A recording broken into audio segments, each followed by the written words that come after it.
कृष्णाय नमः। ओम श्री वासुदेवाय नमः। श्लोक संख्या 8, चैप्टर 7। रसो अहम पशु कौन्तेय प्रभास्मि शशि सूर्ययो प्रणवः सर्ववेदेषु शब्दः खे पुरुषं नृषु।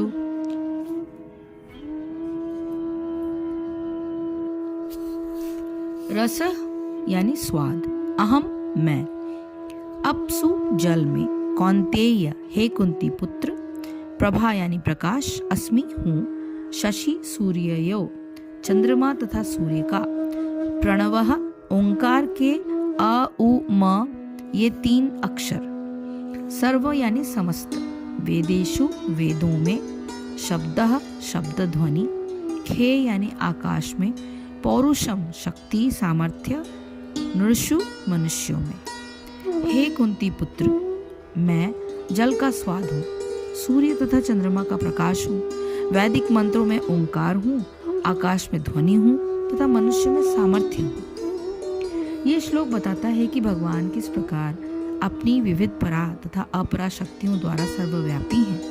परमेश्वर की प्रारंभिक अनुभूति उनकी विभिन्न शक्तियों द्वारा हो सकती है और इस प्रकार उनका निराकार रूप में अनुभव होता है। जिस प्रकार सूर्य देवता एक पुरुष हैं और अपनी सर्वव्यापी शक्ति सूर्य प्रकाश द्वारा अनुभव किया जाता है, उसी प्रकार भगवान अपने धाम में रहते हुए भी अपनी सर्वव्यापी शक्तियों द्वारा अनुभव किए जाते हैं। जल का स्वाद जल का मूलभूत गुण है। कोई भी व्यक्ति समुद्र का जल नहीं पीना चाहता, क्योंकि इसमें शुद्ध जल के स्वाद के साथ साथ नमक मिला रहता है। जल के प्रति आकर्षण का कारण स्वाद की शुद्धि है और यह शुद्ध स्वाद भगवान की शक्तियों में से एक है। निर्विशेषवादी व्यक्ति जल में भगवान की उपस्थिति जल के स्वाद के कारण अनुभव करता है और सगुणवादी भगवान का गुणगान करता है, क्योंकि वे प्यास बुझाने के लिए सुस्वादु जल प्रदान करते हैं। परमेश्वर को अनुभव करने की यही विधि है। व्यवहारतः सगुणवाद तथा निर्विशेषवाद में कोई मतभेद नहीं है।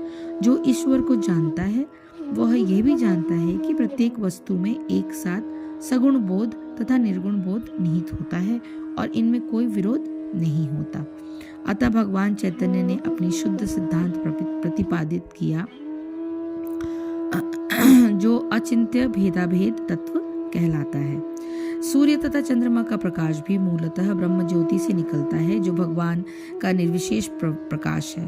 प्रणव या ओंकार प्रत्येक वैदिक मंत्र के प्रारंभ में भगवान को संबोधित करने के लिए प्रयुक्त दिव्य ध्वनि है।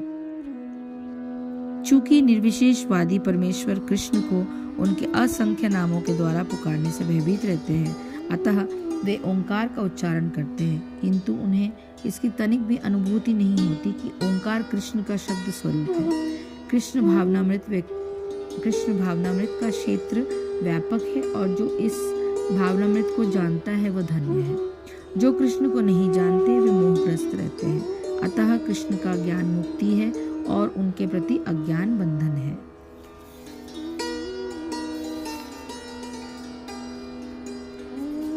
हे अर्जुन, जल में मैं रस हूँ तथा चंद्रमा और सूर्य में प्रकाश हूँ और संपूर्ण वेदों में ओंकार हूँ तथा आकाश में शब्द और पुरुषों में पुरुष तत्व हूँ।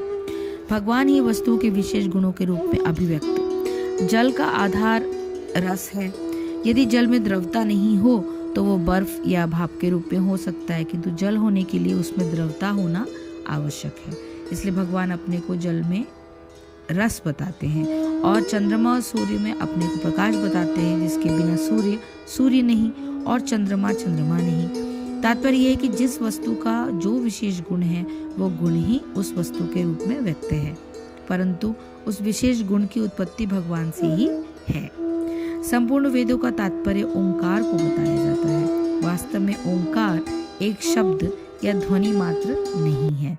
ओंकार के महत्व का पूरा वर्णन मांडुक्य उपनिषद में आया है, जिसमें ओम शब्द में प्रयुक्त होने वाले वर्णों यानी अ, उ और म से समस्त सृष्टि की उत्पत्ति बताई गई है। जहाँ ओम का उच्चारण समाप्त होता है उस अमात्र से अनंत का संकेत बताया गया है, इसलिए भगवान वेद में अपने को ओंकार बताते हैं। आकाश यद्यपि जड़ तत्व है, परंतु सब कंपनों का आधार वही है। पदार्थ विज्ञान में भी यह बताया जाता है कि सब पदार्थों के अणु में केवल आकाश और ऊर्जा बिंदु ही है। जितने प्रकार के विकिरण हैं, उनके आधार कंपन है और वे आकाश में ही स्थित है। इसलिए आकाश का गुण शब्द बताया गया है, जिसे भगवान अपना रूप मानते हैं। इसी प्रकार पुरुषों की विशेषता उनके पुरुषत्व में है, जिसमें भगवान ने अपना रूप बताया है। अन्य वस्तु को उदाहरण देते हुए भगवान आगे के श्लोकों का वर्णन करेंगे। हरि ओम तत्सत, हरि ओम तत्सत, हरि ओम तत्सत। जय श्री कृष्णा, जय गुरुदेव।